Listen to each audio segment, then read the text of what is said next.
Alors aujourd'hui, on va parler d'un sujet important qui continue la suite de ce dont on a déjà parlé. Dans quelles conditions on a le droit de laisser au chaud un plat, liquide ou solide, d'avant Shabbat pour Shabbat? Dans quelles conditions on a le droit de le retirer et de le remettre? Quand il y a l'intention de le remettre. Alors vous êtes en train d'évoquer une des conditions. Et vous avez raison. C'est une des conditions, mais on va rentrer plus dans le détail. D'accord? Alors, chaque Shabbat, pratiquement, on est confronté donc à cette question. Nous cuisinons avant Shabbat et nous voulons garder nos plats, que ce soit des plats secs ou des plats avec un liquide, selon les conditions dont on a parlé la dernière fois. Vous vous rappelez? Les conditions en ce qui concerne le liquide. On veut mettre ça donc sur une source de chaleur avant Shabbat, et pendant Shabbat, on veut retirer et éventuellement remettre sur notre source de chaleur.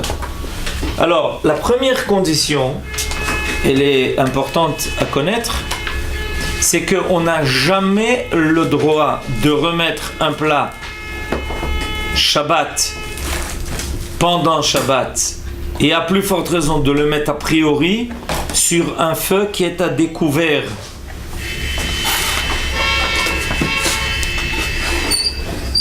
Vous pouvez répéter la phrase, s'il vous plaît? Oui, je vais répéter la phrase et je vais même l'expliquer. Alors, on va tout de suite donner un exemple. J'ai une casserole avec dedans un plat et je l'ai mis sur mon gaz avant Shabbat pour qu'elle finisse de cuire et qu'elle reste au chaud. Et c'est sur une flamme. C'est permis ou interdit? Non, interdit. Non, c'est permis. De laisser sur une flamme avant Shabbat, c'est permis. Mais quel est le problème?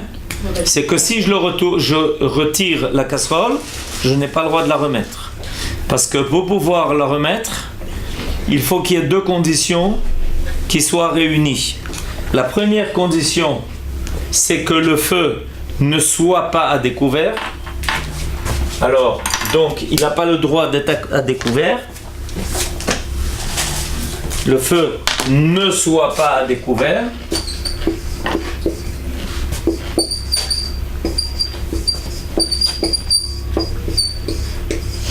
Et la deuxième condition,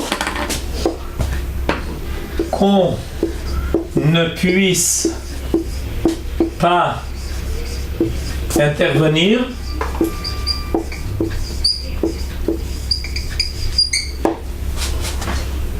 sur l'intensité du feu.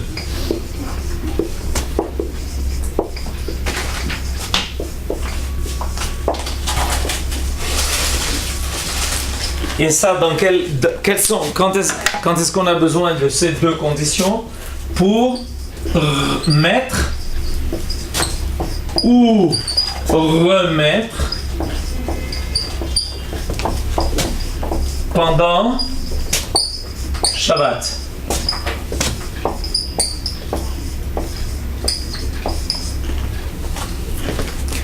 Si je n'avais qu'à mettre avant Shabbat un plat sur le feu et que pendant Shabbat je le retirais sans avoir l'intention de le remettre, ou à plus forte raison, si je n'ai aucune intention de mettre pendant Shabbat un plat à chauffer sur une source de chaleur, je n'ai pas besoin de ces deux conditions.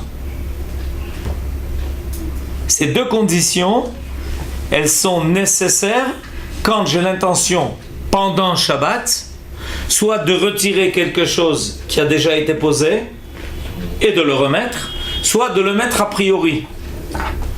Alors, les Juifs ont inventé, pour réunir ces deux conditions, qu'est-ce qu'ils ont inventé? Ils ont inventé la plata de Shabbat. Platat Shabbat c'est pour réunir ces deux conditions. Pourquoi la plata de Shabbat réunit ces deux conditions? Parce que premièrement, le feu n'est pas découvert. Et deuxièmement, on ne peut pas changer l'intensité. C'est clair? Et ça, c'est pour mettre ou remettre pendant Shabbat un plat à chauffer.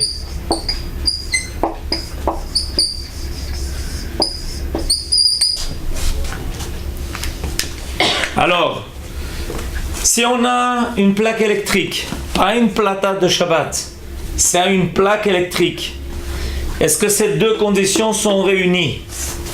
Non. Non, voilà. Vous avez tout de suite raison.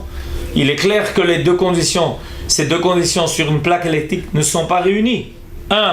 Une plaque électrique n'est pas considérée comme un feu qui est caché. Parce que c'est la résistance électrique elle-même qui est à découverte. Ça ne s'appelle pas ça s'appelle pas un feu qui est caché. Deuxièmement, on peut régler l'intensité de la chaleur sur une plaque électrique.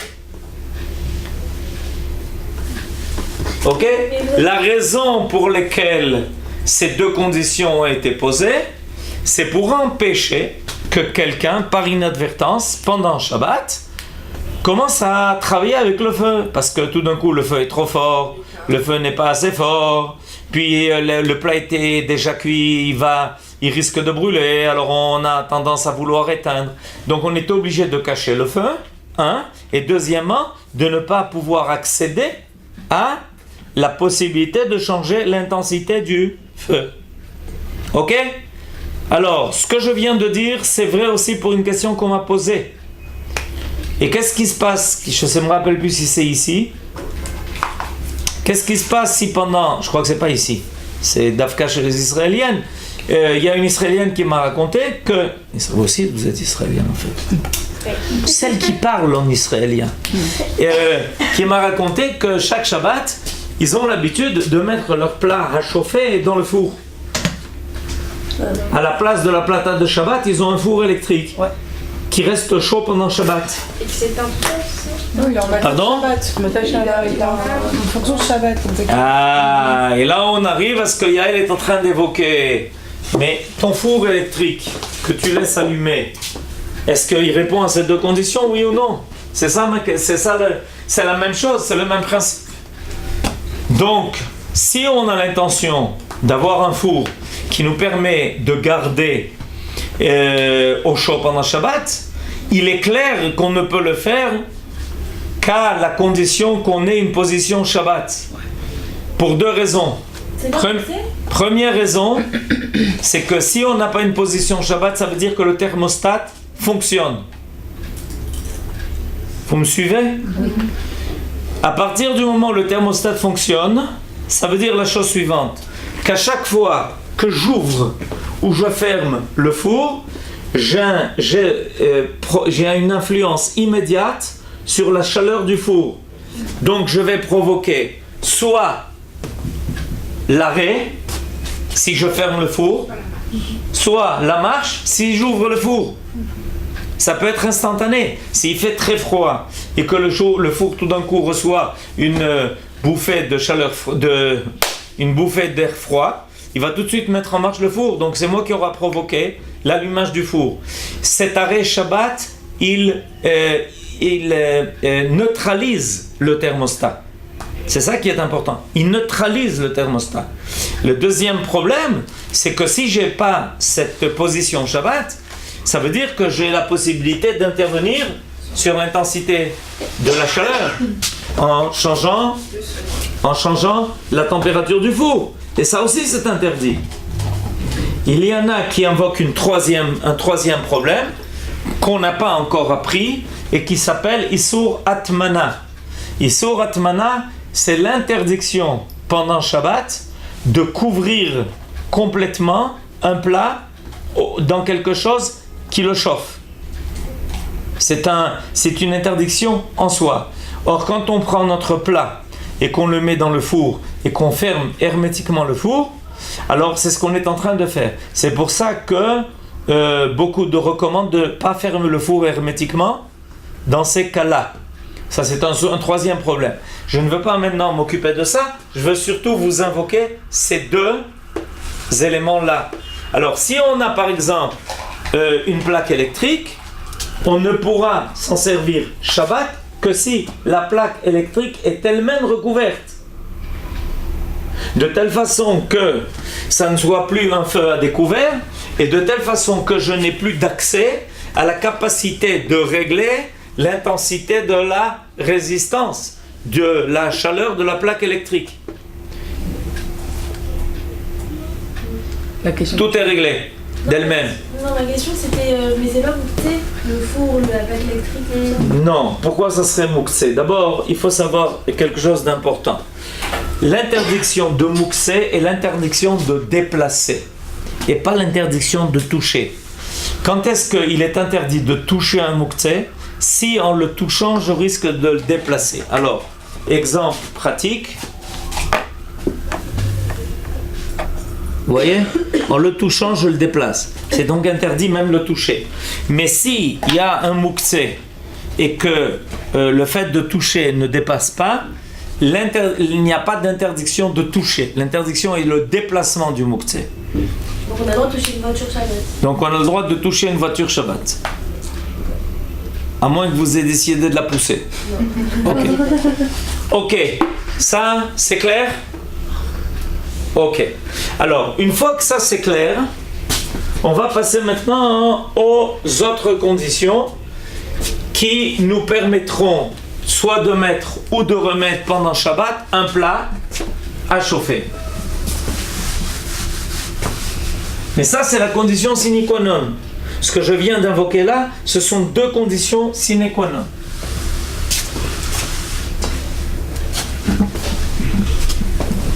Alors, on commence. Première condition, selon le Shulchan Aruch, il y a deux conditions.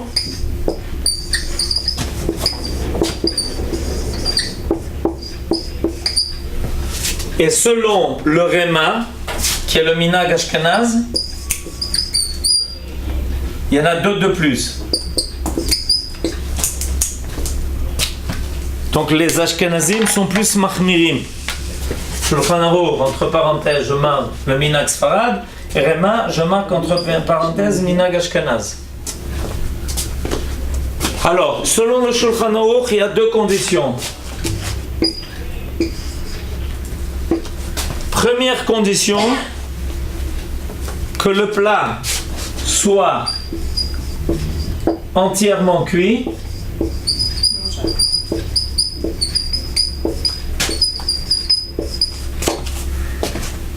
Ou pour un liquide qui soit bouillant.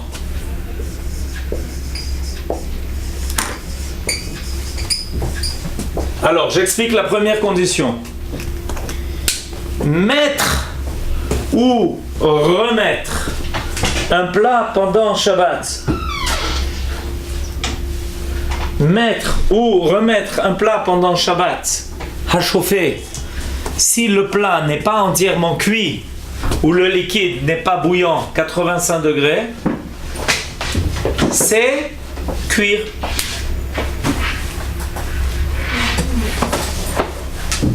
Est-ce que vous saisissez la logique de ce que je suis en train de dire? C'est transgresser l'interdiction de la cuisson. À partir du moment où je mets sur une source de chaleur pendant Shabbat, je mets ou je remets un plat qui n'est pas entièrement cuit, ça veut dire que en le déposant sur la source de chaleur, je vais le cuire. Donc je suis en train de cuire Shabbat. Et soyez peut-être surprise, mais il y a des gens qui ne connaissent pas ça et qui m'ont avoué qu'ils le font Shabbat. C'est-à-dire qu'ils prennent un plat qui est à demi-cuit, ils l'enlèvent de la plata et ils le remettent pendant Shabbat alors qu'il est à demi-cuit, pensant que s'il est déjà à demi-cuit, on peut continuer à le faire cuire pendant Shabbat en le remettant pendant Shabbat. Alors je répète, la condition numéro 1 c'est que quand on va mettre a priori, ça peut arriver, qu'on mette a priori quelque chose de froid pendant Shabbat pour le chauffer. Mon poulet est cuit, mais il est froid. Et je veux maintenant le servir au premier repas de Shabbat chaud. Je prends mon poulet, je le sors du frigo, je le mets directement sur la plata pour qu'il soit chaud. C'est permis, à une condition, c'est qu'il soit entièrement cuit. S'il n'est pas entièrement cuit, en le déposant sur la plata, je vais le cuire. Et même le cuire à moitié, c'est le cuire. Pareil, si j'ai un liquide et que ce liquide n'est pas brûlant, parce qu'on a appris selon le Shulchan Aruch que la définition de la cuisson d'un liquide, c'est sa chaleur. On est d'accord? Si je prends un liquide et que je le dépose sur ma source de chaleur, alors que le liquide n'est pas brûlant, je suis en train de le cuire selon le Shulchan Aruch. Selon le Réma, il faut qu'il soit au moins tiède. Mais selon le Shulchan Aruch, il faut qu'il soit brûlant. Première condition. Deuxième condition, que le plat n'ait pas été déposé sur le sol.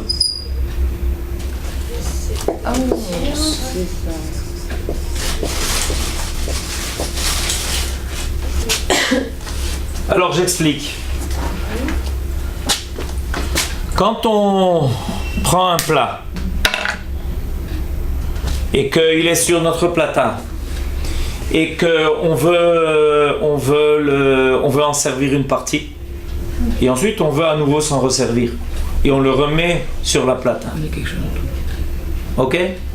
Alors, si on prend notre plat et puis notre casserole, on la met directement sur le sol, parce que en général, quand on met sur le sol, ça veut dire qu'on n'a plus l'intention de remettre sur la plata. On n'a plus l'intention de s'en resservir. Le fait de déposer une casserole sur le sol, ça signifie zéro, on a terminé. Alors là, on a un problème. Ça veut dire qu'on a décidé de ne plus remettre. Et quand on va remettre, c'est comme si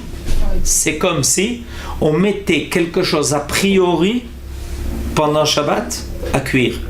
Donc, il faut se garder, quand on a une casserole sur notre plata et qu'on veut prendre quelque chose de la plata, on peut le prendre, déposer notre casserole éventuellement sur une table, sur notre marbre, etc., mais ne pas la déposer sur le sol.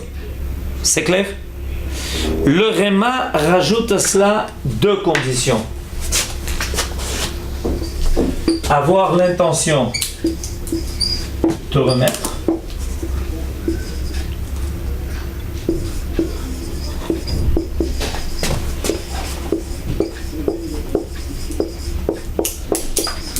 et condition numéro 4, tenir encore une anse. Oui, c'est ça. Tu l'as jamais le casserole.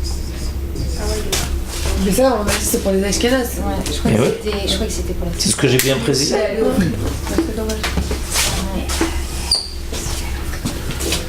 Donc les Ashkenazim sont plus mahmirim. Ils réclament encore deux autres conditions supplémentaires aux deux conditions posées par le Shulchan Aruch. C'est-à-dire que les Ashkénazes utilisent les 4 en fait. Les Ashkenazim utilisent les 4 conditions. Et la chose pour laquelle ils sont plus mekelim, c'est quand moi on a réclamé un liquide encore bouillant, eux se contentent d'un liquide qui peut être tiède. D'accord? On en a parlé la dernière fois. C'est-à-dire à ce niveau-là, ok? Mais ça peut être quelque chose, un liquide qui est tiède. En cela, il y a une petite couleur. Mais par contre, pour remettre, ils exigent encore deux conditions. Et les poskim disent que si a posteriori une de ces deux conditions est respectée, même si il y en a que 3 et pas 4, c'est bon. A priori, il réclame 4 conditions. Toutes ces conditions doivent être réunies pour qu'un plat qui a été ôté pendant Shabbat puisse être remis pendant Shabbat. Il faut que toutes les 4 conditions soient réunies. A posteriori, s'il y a 1, 2, 4, 1, 2, 3, ça suffit. Le but étant évidemment de prouver que quand on va redéposer notre plat pendant Shabbat, c'est pas comme si on venait le mettre a priori, mais on se contente de remettre quelque chose qu'on a ôté provisoirement. Et pas quelque chose que l'on veut mettre a priori. Quand l'on veut mettre a priori, il s'assemble comme si on voulait maintenant faire cuire pendant Shabbat un plat, même s'il est déjà cuit. C'est pour ça qu'il réclame toutes ces conditions. Et ça, évidemment, tout cela à la fois nous rappelle qu'il est formellement interdit pendant Shabbat de cuire. C'est ce qui... Maintenant, qu'est-ce qui se passe si on veut mettre un plat a priori pendant Shabbat? A priori, d'après ce que je viens de dire là, tout ça c'est pour remettre. Mais si on veut mettre a priori, de toutes les façons, il n'y avait ni le 3, ni le 3 ni le 4. Vous me suivez? Comment faire selon le minhag ashkenaz pour déposer a priori pendant Shabbat un plat sur une plata? Ouais, c'est soit entièrement cuit, soit le liquide il est tiède. Non. Yael, je ne parle pas de 1 et 2, je suis en train de parler de 3 et 4. Mais ça compte pas. Il n'y a pas 3 et 4. Il n'y a pas. Donc on n'a pas le droit, selon le minhag ashkenaz, de mettre un plat a priori pendant Shabbat sur la plata. Mais si. Alors comment on le fait? Si on remplit la condition 1, pas 3 et 4. Si on remplit 1 et 2. Bon. Alors pour remettre, on a besoin de 1, 2, 3, 4. Et pour mettre a priori, tout d'un coup, ça devient plus facile. Et on se compte de 1 et 2. 1, 2, 3. On peut avoir l'intention, c'est ça après. Quand ça? Bah avant Shabbat, On a eu l'intention avant Shabbat, pendant Shabbat? Non, ça marche pas. Ah ouais, on peut... Est-ce que vous comprenez la question que je suis en train de poser? Pour remettre, on exige 1, 2, 3, 4. Mais est-ce que pendant Shabbat, j'ai le droit de mettre a priori un plat qui est entièrement cuit? D'accord? Et je veux maintenant pendant Shabbat mon poulet. Je le sors du frigo. Il est froid, mais il est cuit. Et je le veux chaud. On dit, mais attends. Nous, on a appris 1, 2, 3, 4. Évidemment, 1, 2, 3 et 4, ça marche pas. On est bien d'accord? Bah, sauf si on a préparé le poulet. Ouais, avant Shabbat. On a préparé le poulet. On a préparé le poulet avant Shabbat. On l'a cuit avant Shabbat. Il est dans notre frigo pendant Shabbat. On veut le chauffer. Qu'est-ce qu'on fait? Mais du coup, c'est évident qu'il fallait le remettre. C'est évident que C'est 1 et 3. Juste pour les chauffer. 3 et 4, évidemment, on n'a pas. Puisqu'on va le mettre a priori. Donc on n'a pas 3, 4. On est d'accord? Alors comment on le fait? Alors la réponse à cette question est la suivante. Je comprends rien. Vous n'avez pas compris? Bah, je comprends pas la rien. question. C'est bien. Elle comprend rien, c'est bien. Jusqu'à présent, vous avez compris? Oui, on comprend pas le problème de... La question. Pour remettre. Pour remettre ça, on a vu que. On a vu, c'est 1, 2, 3, 4. Oui. Maintenant, je pose la question, pas pour remettre, mais pour mettre. Mais est-ce que si c'est entièrement cuit, Oui. j'ai pas de besoin à tenir une parce que si je veux manger à midi et que ma soeur elle veut manger à 4h de l'après-midi, Oui. elle peut remettre le plat, c'est entièrement cuit. Oui, mais attendez. Quand je parle de remettre, je parle de la situation suivante. J'ai un plat qui est sur la plata pendant Shabbat, je le retire pour prendre ma part qui m'appartient, et je remets le plat sur la plata pendant Shabbat, pour pouvoir permettre à celui qui vient après moi de prendre à nouveau quelque chose de chaud. Donc Et on dit, et pour remplir toutes ces conditions, pour pouvoir le faire, il faut remplir toutes ces conditions. On est tranquille. Oui. On a bien compris ça. Mais moi, je parle maintenant d'une situation qui est tout à fait différente. Mon plat n'était pas sur la plata. Mon plat était cuit avant Shabbat. Et ensuite, je l'ai mis au frigo. Et pendant Shabbat, tout d'un coup, je dis, hey, et le poulet, il faut qu'il soit chaud. Je sors du frigo et je veux le mettre pendant Shabbat directement sur la plata pour le chauffer. Et il est entièrement cuit. C'est permis ou c'est interdit? C'est permis. C'est permis. Dans quelles conditions? On met quelque chose en dessous. Ah, kol hakavod Yael, boker tov. Claudia, Kol hakavod. Ah, mais les ronds. Elle a compris. Ah, mais c'est ce que j'ai Donc, Comment faire quand on veut pendant Shabbat mettre quelque chose a priori à chauffer? 1. On a cette condition obligatoire. C'est clair. On ne peut pas mettre quelque chose à chauffer pendant Shabbat si on n'a pas le numéro 1 qui est appliqué. Donc ça c'est que pour mettre, ce qu'on va voir c'est pour mettre. Nachon. Et la deuxième chose que l'on doit faire, c'est que on met un intermédiaire. Alors pour mettre pendant Shabbat,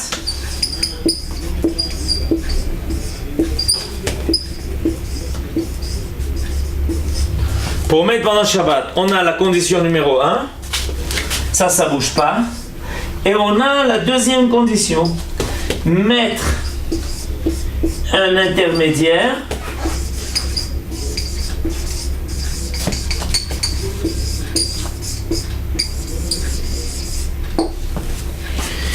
qui vient nous signaler qu'on n'est pas en train de faire cuire quelque chose a priori, mais seulement le chauffer. Mettre intermédiaire, c'est dans la plaque. Sur la plaque. Sur la plaque. Sur la plaque. D'aluminium. Vous avez compris? Oui. J'ai ma plaque chauffante. Et sur la plaque chauffante, je mets un intermédiaire. Alors quand je viens déposer pendant Shabbat mon plat, je le mets non pas directement sur la plaque, mais sur l'intermédiaire. Cet intermédiaire, ça peut être quoi? Une bague d'aluminium. Ça peut être une plaque d'aluminium, ça peut être un couvercle, ça peut être une assiette renversée, ça peut être une grille. La plaque du four. Mais la plaque du four. Mais la condition, c'est qu'il y ait une épaisseur d'air. Pourquoi est-ce que je précise ça? Ça peut pas être du papier alu. Il y en a qui posent toujours la question, est-ce que cet intermédiaire peut être du papier alu? Réponse, non. Pourquoi? Parce que ce n'est pas un intermédiaire d'air. Il faut qu'il y ait un intermédiaire d'air. C'est-à-dire qu'il faut une certaine hauteur. Cette hauteur, c'est ce qui fait que précisément, ce n'est pas considéré comme la plaque elle-même, mais comme intermédiaire à la plaque. Donc les bagues d'aluminium et tabac d'aluminium. Impeccable. Ça c'est bien. Impeccable. Alors vous avez compris maintenant, Yael? Yofi, la différence entre les deux? Alors je répète, on a donc deux situations à affronter pendant Shabbat. La première situation qu'on a affrontée, c'est un plat qui est déjà sur la plata d'avant Shabbat et qui est resté sur la plata pendant tout Shabbat. Et je veux le retirer et ensuite le remettre. Selon le Shulchan Aruch, il me faut 1, 2. Selon le Réma, il me faut 3, 4. Et ça, pour ça, il n'y a pas besoin d'intermédiaire. Parce que je le remets. Et j'ai respecté les conditions de 3, 4, selon le Réma. La deuxième situation que j'ai à affronter, c'est quand je veux mettre a priori pendant Shabbat, un plat à chauffer. Alors, dans ce cas-là, je ne peux pas réunir les conditions 3-4. Ça n'existe pas. Donc, qu'est-ce qu'il me faut à la place de 3-4? Il me faut mettre pendant Shabbat un intermédiaire qui signalera que je ne viens pas faire cuire quelque chose a priori. Mais évidemment, ça ne peut être respecté qu'après que la condition numéro 1 soit respectée. C'est-à-dire que le plat soit entièrement cuit. Pour les Ashkenazim, si c'est un liquide qui soit encore tiède, pour les Sfaradim qui soit encore bouillant. Ouais, impossible. C'est impossible.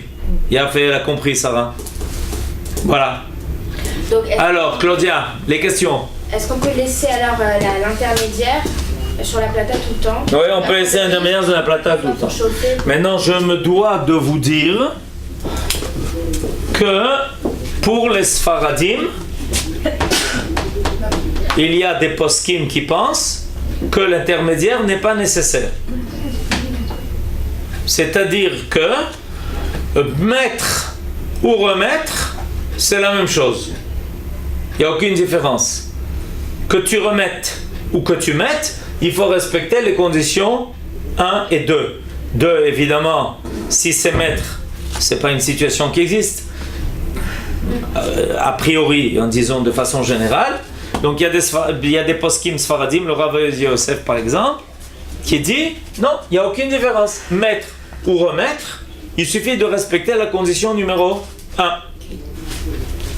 On peut sortir pendant Shabbat un repas un plat qui est froid et directement le mettre sur la plata.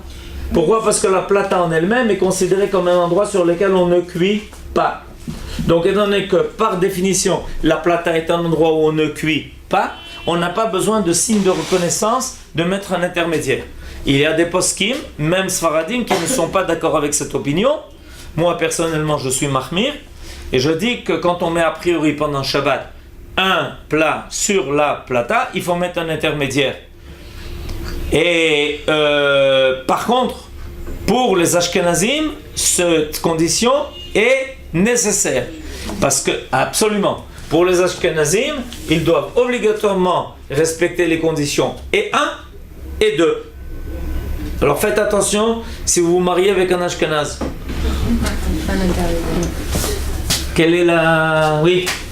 Je prépare mon repas le jeudi, après je le mets à congeler pour le samedi, je le sors samedi. Donc pour le chauffer, il faut que je mette un intermédiaire sur la plata. Exactement, vous avez bien compris. Et est-ce que j'ai le droit de le couvrir avec une serviette, quelque chose pour que vraiment la chaleur prenne bien, vu qu'il y a un intermédiaire entre la plata et mon plat? Est-ce que j'ai... Alors, est-ce que c'est quelque chose de liquide ce qu'elle a? Pardon? Liquide ou du poulet? Est-ce que c'est liquide ce qu'elle a? Non, elle n'a pas dit que c'était liquide. C'est pas liquide. Non, le liquide, on en a parlé. Okay. On a déjà parlé de ça. Alors maintenant, effectivement, on va toucher à ce détail-là. C'est un détail que j'ai rappelé aujourd'hui, quand on a parlé de l'histoire du tanour, du four, d'accord? Alors, j'explique de façon générale. Je peux effacer? Oui. C'est bon? Alors, de façon générale, j'explique le problème de recouvrir un plat pour que vous sachiez quel est le problème et comment on arrive à surmonter ce problème.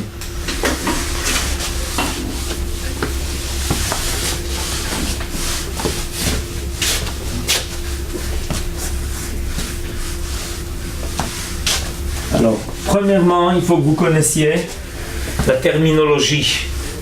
La terminologie de la question posée, ça s'appelle en hébreu, dans le terme de la halacha, atmana. Voilà la définition. Atmana.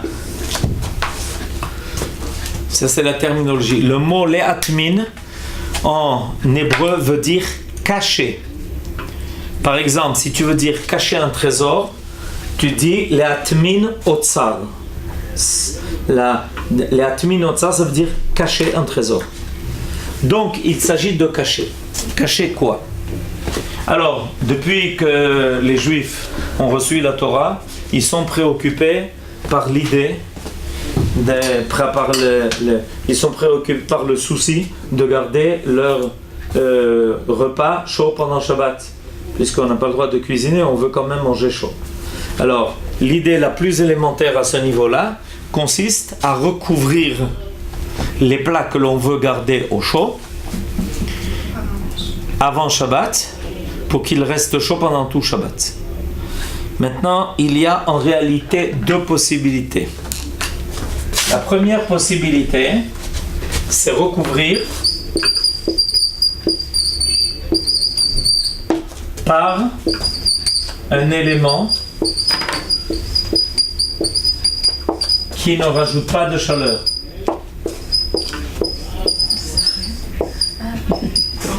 Par un élément.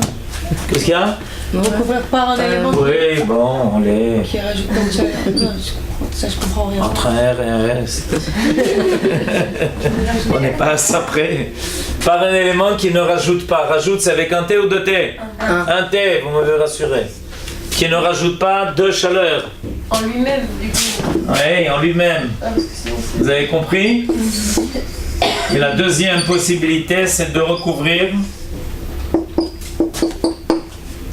qui rajoute de la chaleur. Alors, j'explique. Recouvrir par un, ok. Soit il y a deux possibilités. Soit de recouvrir par un élément qui ne rajoute pas de chaleur ou de recouvrir par un élément qui rajoute de la chaleur.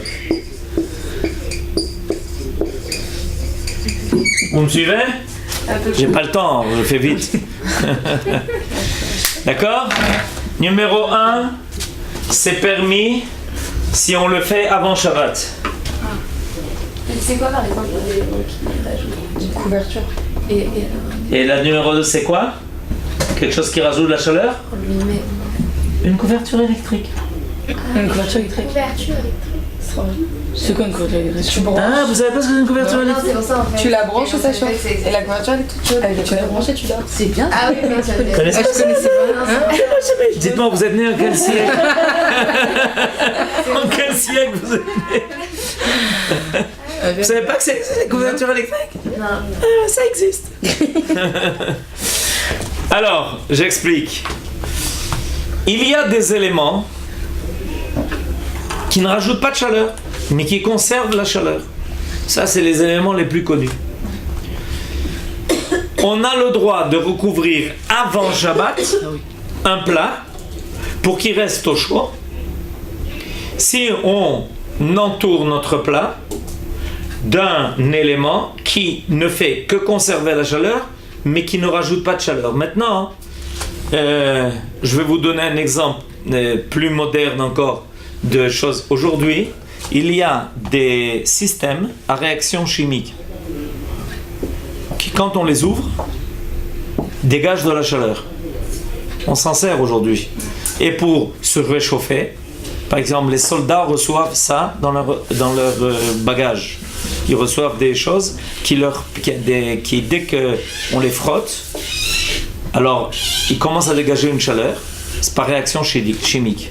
Donc ce sont des éléments chimiques qui, quand ils se rencontrent, provoquent une sensation de chaleur. Ça s'appelle rajouter de la chaleur. Et c'est interdit. Et dans mon exemple que j'ai... Attendez, j'ai pas fini, Chaya. Alors, je répète, le numéro 1 est permis si on le fait avant Shabbat. Okay. Le numéro 2 est interdit quoi qu'il arrive. Mais vous avez dit qu'une couverture électrique. J'ai donné ça comme exemple pour expliquer à ceux qui ne connaissent pas ça que ça existe. Mais c'est interdit. C'est-à-dire qu'on n'a pas le droit de recouvrir nos plats ni avant Shabbat, et à plus forte raison pendant Shabbat, par des éléments qui rajoutent de la chaleur. On a le droit de recouvrir avant Shabbat par quelque chose qui ne rajoute pas de la chaleur. Par exemple, une couverture. Donc, le principe est le suivant. Si j'ai recouvert je réponds à votre question. Si j'ai recouvert mon plat avant Shabbat d'une couverture, c'est permis. Et si pendant Shabbat je découvre, j'ai le droit de remettre. Mais je n'ai pas le droit de mettre pendant Shabbat a priori. C'est-à-dire que ce que l'on a le droit de faire, dans ce cas-là, le numéro 1, numéro 2, donc c'est interdit, quoi qu'il arrive. Dans tous les cas, c'est interdit. Donc comment on fait ça? Si on a mis avant Shabbat, peut être remis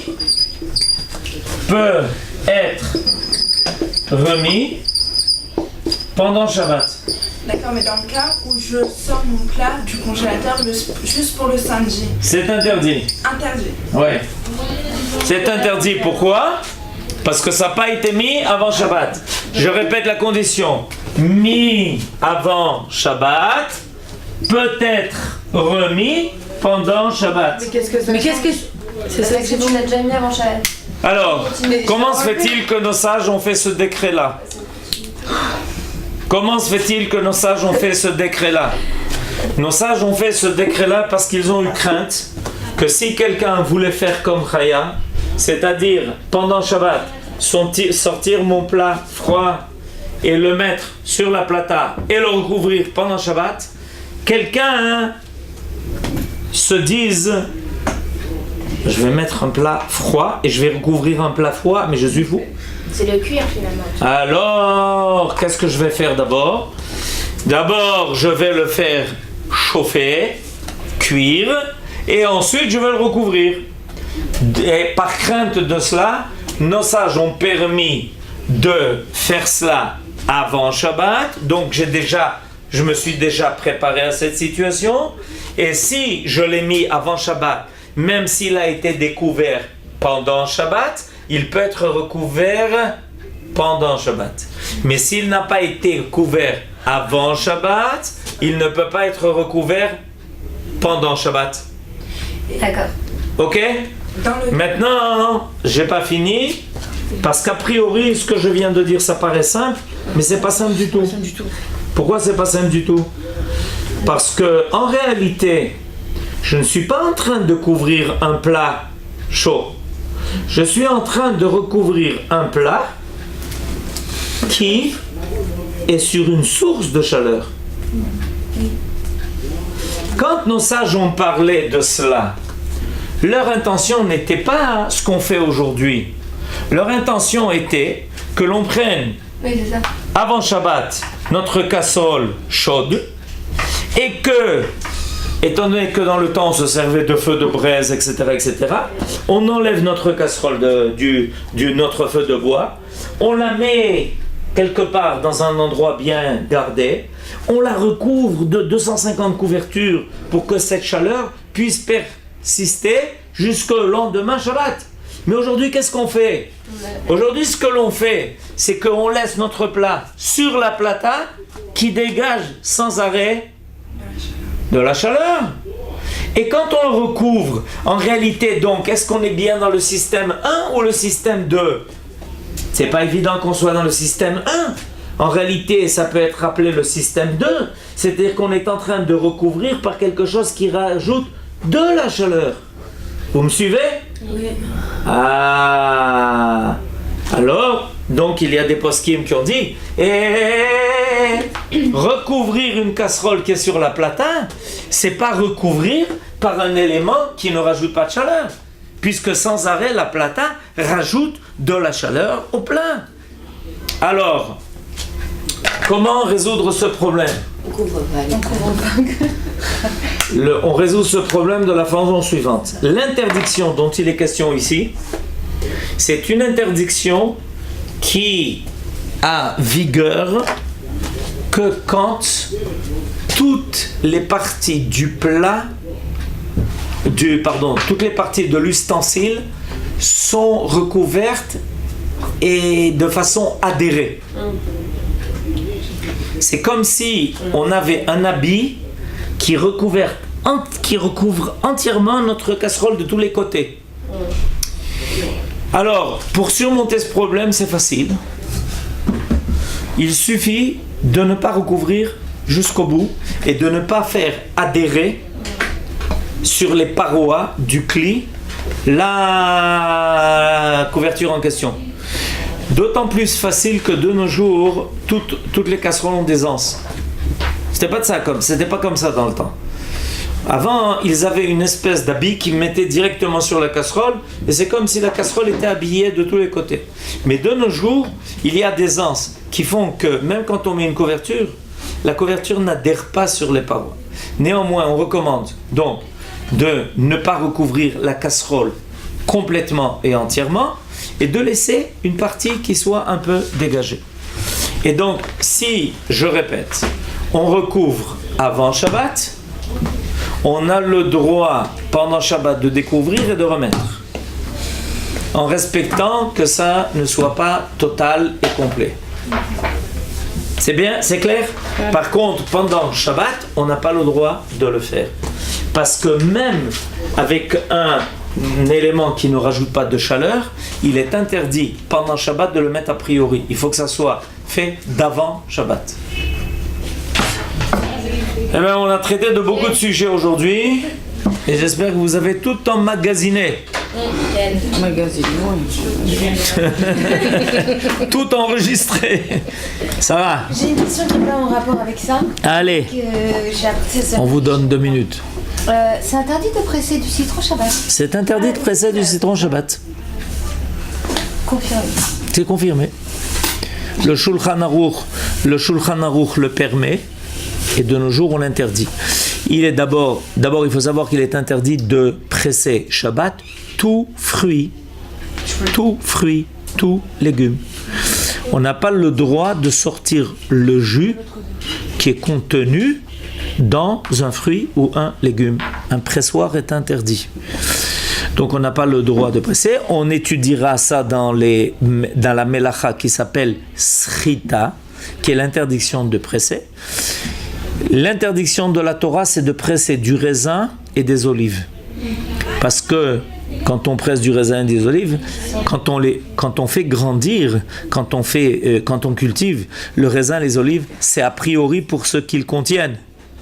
Le raisin, le jus de raisin, donc le vin, et les olives, l'huile d'olive, a priori on les cultive pour ça. Les autres, c'est une interdiction qui a été instituée par les sages, et donc le citron rentre dans cette catégorie. Il y a une époque où on ne se servait pas de jus de citron. Le citron n'était pas utilisé pour son jus. Le Shulchan Aruch donc permettait ça de nos jours, mais jusqu'à présent il y en a qui permettent. Par exemple chez les Yéménites, ils pressent le citron Shabbat. Mais je represser, genre quand tu coupes, tu fais ça ou tu fais avec un appareil? Tu fais ta salade de samedi midi. Non. Alors maintenant, par contre, ce qu'on va apprendre, c'est qu'on a le droit de presser un citron sur un aliment qui intègre, parce que quand on presse un liquide dans un solide, il est appelé solide et pas liquide. Parce qu'il devient une partie du solide.